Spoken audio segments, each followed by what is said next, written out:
sou do Rio de Janeiro, onde vivi até 12 anos, até os meus 12 anos, né? Quando eu completei 12 anos, meus pais eram funcionários públicos e eles foram transferidos para Brasília. Então, no vídeo passado eu falei que eu estava desenvolvendo o meu trabalho, eu me esqueci de falar que era em Brasília. Então, em Brasília, nós chegamos no dia 21 de abril de 60, o dia da inauguração de Brasília. Então, não existia praticamente nada, era só a Praça dos Três Poderes, alguns prédios funcionais para abrigar os funcionários que estavam indo para lá, e o resto era tudo barraco e chão vermelho. Assim era Brasília no dia da sua inauguração. E aí eu fui me desenvolvendo e eu gostava muito, e eu me aplicava muito, tanto no treinamento quanto no meu trabalho como instrutor. Em 64, 4 anos depois, chegou um atleta fantástico, maravilhoso, o melhor do Brasil, né, que chegou em Brasília, né? E quando foi em 65, um ano depois, chegaram mais 2 espetaculares também. Então o judô de Brasília teve uma impulsão muito grande, né? E eu que já era assim, muito apaixonado pelo judô, aquilo, sabe, me fez delirar de todas as formas. E aí eu intensifiquei mais ainda e a minha carreira começou a decolar com a chegada deles, porque era muita técnica, era muito aprendizado e a coisa começou a crescer. E dentre o treinamento, né, o esporte de rendimento, esporte competitivo, né, a contusão é coisa que faz parte do esporte, né? Dificilmente um atleta não se machuca, sempre tem uma pancada, sempre tem alguma contusão, alguma coisa, sempre tem alguma coisa, né? E comigo não foi diferente, né? Eu comecei a sentir fortes dores na perna, né? Na altura da tíbia, né? A famosa canelada, né? Que a gente toma, porque o esporte não tem jeito, toma mesmo, né? E no início eu sentia dor, mas agora que a coisa está ficando boa, agora que a coisa eu estou crescendo, né? Eu ia para o treino machucado mesmo, né? Todo dia eu treinava, mas chegou um ponto que não deu mais, sabe? Era muita dor, não podia encostar na minha perna porque eu sentia muita dor. E aí os médicos disseram, olha, você vai ter que passar por uma cirurgia, porque do jeito que está, você sabe que não dá para você treinar, então a gente precisa corrigir isso aí. Perfeitamente. Aí eu fui fazer a cirurgia. Uma coisa, sabe, eu me lembro que eu tomei aquela Ratidiana, né, amortece da cintura para baixo, um clima de festa, porque eu era muito conhecido, porque eu era instrutor e a carreira estava decolando também, e não tinha ninguém em Brasília também, então meu nome estava muito em evidência lá em Brasília. E foi aquela festa, os médicos operando, né? E eu, mas como eu estava anestesiado da cintura para baixo, houve um momento que faltou, eu percebi nitidamente que faltou um instrumento na operação.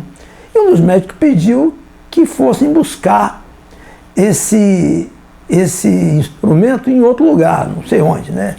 Mas aí o centro cirúrgico foi aberto, essa pessoa saiu e voltou com o instrumento e continuou a cirurgia, continuou e tal. Coisa muito simples, eu tomei 13 pontos, gente, é um cortinho assim, ó, na canela, sabe, é uma coisa muito simples. E aí, eu terminou a cirurgia, eu fui para casa. Quando eu cheguei em casa, começaram umas dores insuportáveis, uma dor assim, uma coisa absurda. Eu passei a noite em claro com muita dor, e já estava de madrugada, não tinha como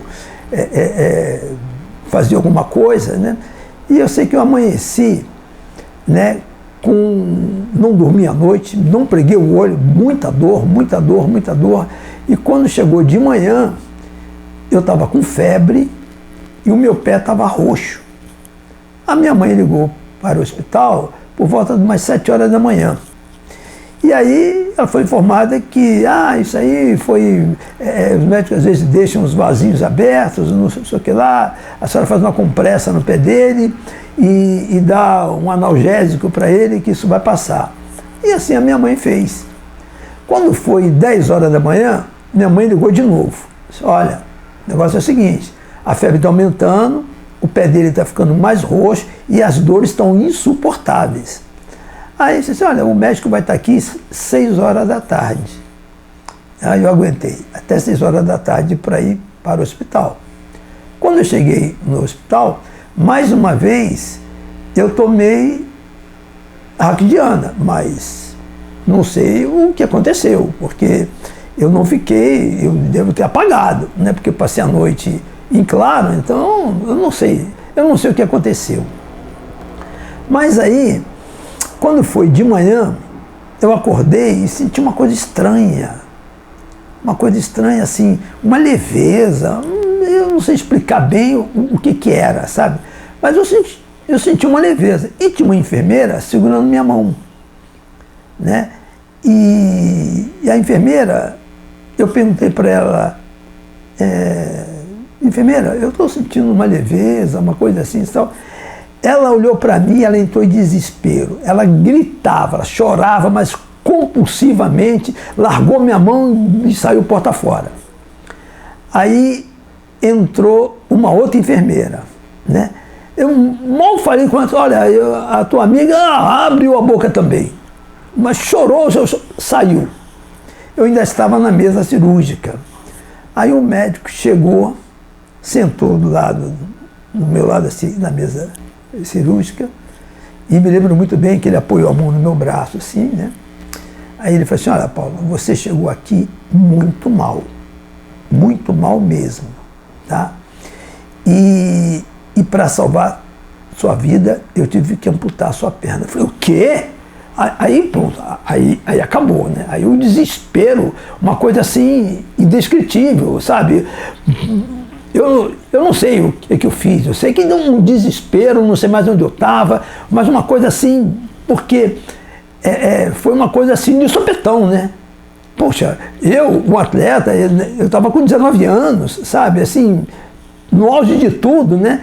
E o cara falar assim para mim, amputou minha perna, como assim, né? A gente fica, sabe, eu não sabia, eu sei que foi um desespero total, né? E esse desespero, que eu possa me lembrar, deve ter durado uns 15 minutos, sabe? Depois eu não sei o que aconteceu, sabe? Depois eu não sei o que aconteceu depois desse desespero, sabe? Eu sei que eu já fui parar numa outra sala, que é um isolamento, porque eu contraí uma gangrena. Provavelmente é o centro cirúrgico aberto.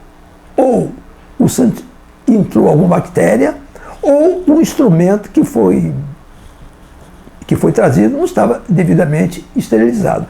Como foi que aconteceu isso, eu não sei até hoje. Eu sei que minha perna foi amputada, né? E eu fiquei no isolamento, porque infecção bacteriana, você tem que ficar isolado, né? Porque pode até contaminar tudo, depois tem que esterilizar o centro cirúrgico, enfim, foi aí daí para frente eu não sei mais, eu sei que aconteceu isso comigo, né? E acabou a história. Não. A história está apenas começando. No próximo capítulo eu vou contar essa história direitinho para vocês. Um grande abraço.